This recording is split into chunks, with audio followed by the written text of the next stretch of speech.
السلام عليكم، وياكم مطبخ منى العزاوي. وصفة اليوم إن شاء الله بيتزا المطاعم.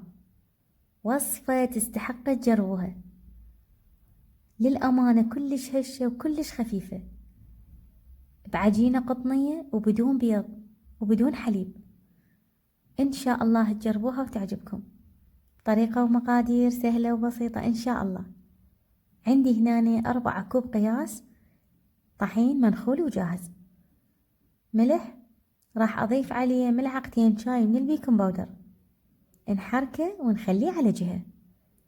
عندي هنا ربع كوب ماي دافي، راح أضيف عليه ملعقتين شاي من الخمرة وملعقتين شاي من الشكر، ملعقة أكل واحدة من الطحين.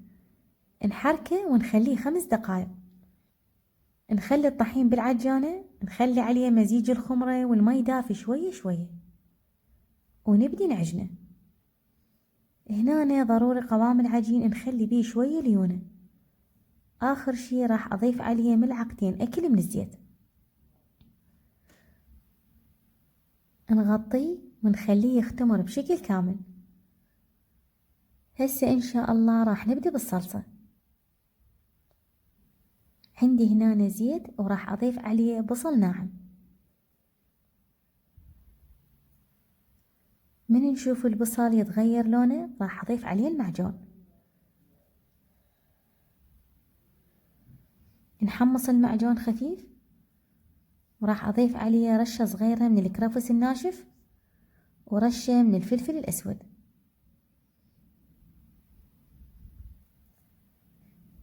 ملعقتين شاي من الخل، مي، ورشة صغيرة من حامض المندوزي، وشوية من صاص المشاوي.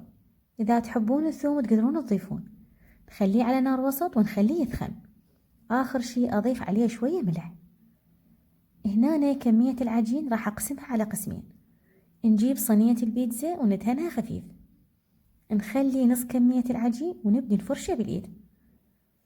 الفرن ضروري يكون كلش حار عندنا، الفوق والجو سوا، وفاتحينه قبل 5 دقائق. كل ما كان الفرن حار البيتزا مباشرة يتبخر المي الموجود بداخلها، فتطلع وياكم هشة وخفيفة بعدين. ونبدي بأصابع الإيد نسوي شوية مثل الحافة. راح أخلي كمية من الصلصة. هنا الجبن اللي راح أخليه هنا راح نخلي شوية كمية هواي، هو هذا راح ينطيكم مطة بعدين. ضفت هنا عليه شوية من الحشو، هذا عندي لحم مثروم مقلي وجاهز. نخلي كمية من الجبن قليلة على الوجه، شوية زيتون وندخلها للفرن.